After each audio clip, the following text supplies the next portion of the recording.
ತಮಿಳ್ನಾಡಿನಲ್ಲಿ ನೀವು ಹೇಳ್ದಂಗೆ ನಮ್ಮ ನಿರೀಕ್ಷೆಗಿಂತ ಕಮ್ಮಿ ಬಂದಿರೋದು ನಿಜ. ಆದರೆ ಜನರ ತೀರ್ಪಿಗೆ ಬಾಗಲೇಬೇಕಾಗ್ತಾಯಿದೆ. ನೋಡೋಣ, ನಮ್ಮ ಇನ್ನೂ ಸಂಪೂರ್ಣ ಬೆಂಬಲ ಯಾರಿಗೂ ಸಿಕ್ಕಿಲ್ಲ. ಮುಂದೆ ಏನು ಮಾಡೋದು ತೀರ್ಮಾನ ಹೈಕಮಾಂಡ್ ಅವ್ರು ಮಾಡ್ತಾರೆ.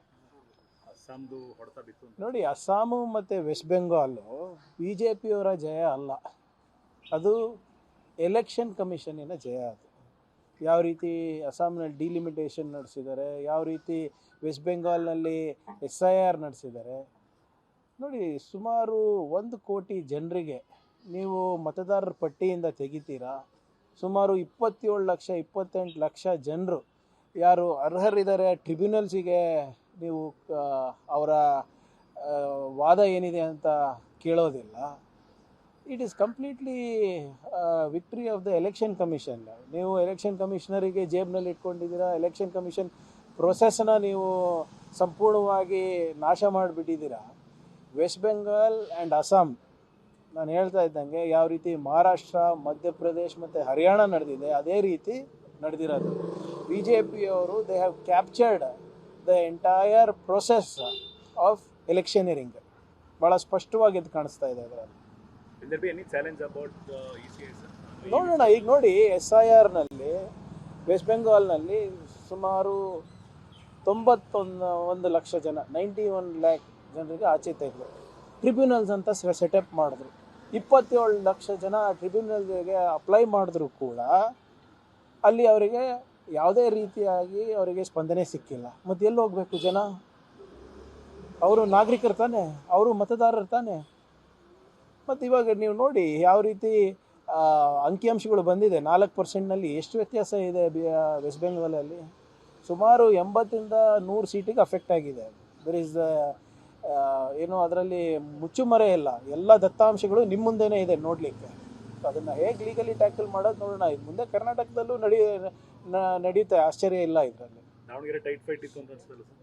ಅಫ್ಕೋರ್ಸ್, ನಾವು ದಾವಣಗೆರೆ ಆಲ್ಸೋ ನಾವು ಇನ್ನೂ ಹೆಚ್ಚು ಮತಗಳನ್ನು ನಿರೀಕ್ಷೆ ಮಾಡಿದ್ವಿ.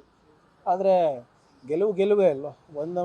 ಒಂದು ಮತದಿಂದ ಗೆದ್ರೂ ಕೂಡ ಅದು ವಿಧಾನಸೌಧ ಒಳಗಡೆನೇ ಇರ್ತೀರ. ಬಟ್ ಹೌದು, ಇನ್ನು ಸ್ವಲ್ಪ ಹೆಚ್ಚಿನ ಸಂಖ್ಯೆ ಬರಬೇಕಾಗಿತ್ತು.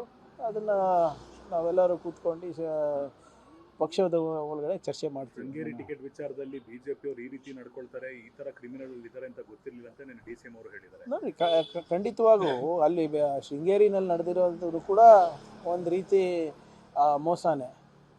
ಯಾವ ರೀತಿ ಅವರು ಬ್ಯಾಲೆಟ್ ಪೇಪರ್ಗಳನ್ನೇ ಚೇಂಜ್ ಮಾಡಿಬಿಟ್ಟಿದ್ದಾರೆ, ಯಾವ ರೀತಿ BJP ಅಭ್ಯರ್ಥಿ ಹೆಸರನ್ನು ಟಿಕ್ ಮಾಡಿದ್ದಾರೆ, ಹೇಗಾಗಿದೆ ಏನಾಗಿದೆ ಅಂತ ಯಾರಿಗೂ ಗೊತ್ತಿಲ್ಲ. ಸೆಂಟ್ರಲ್ ಅಬ್ಸರ್ವರ್ ಕೂಡ ರೈಟಿಂಗ್ನಲ್ಲಿ ಕೊಟ್ಟಿದ್ದಾರೆ ಇದ್ರ ಬಗ್ಗೆ ತನಿಖೆ ಆಗಬೇಕು ಅಂತ. ಸೊ ಯಾವುದೇ ತನಿಖೆ ಮಾಡಲಾರ್ದೆ ಈಗ ಏಕಾಏಕಿ ಅನೌನ್ಸ್ ಮಾಡಿದ್ದು ತಪ್ಪು ಅಂತ ನನ್ನ ವೈಯಕ್ತಿಕ ಅಭಿಪ್ರಾಯ. ಸರಿಗ ಒಂದು ವೇಳೆ ಏನಾದರೂ ದಾವಣಗೆರೆ ಮತ್ತು ಬಾಗಲಕೋಟೆಯಲ್ಲಿ ಸೋತಿದ್ದಿದ್ರೆ ಯಾವುದಾದ್ರೂ ಒಂದು ಕ್ಷೇತ್ರ, ಆವಾಗ ಕ್ಯಾಬಿನೆಟ್ ರೀಶಫಲ್ ಆಗುವಂಥ ಚಾನ್ಸಸ್ ಇರ್ತಿತ್ತು. ಆದರೆ ನೋಡಿ, ಇದಕ್ಕೆ ಸಂಬಂಧ ಇಲ್ಲ. Cabinet reshuffle is the prerogative of the high command and the chief minister.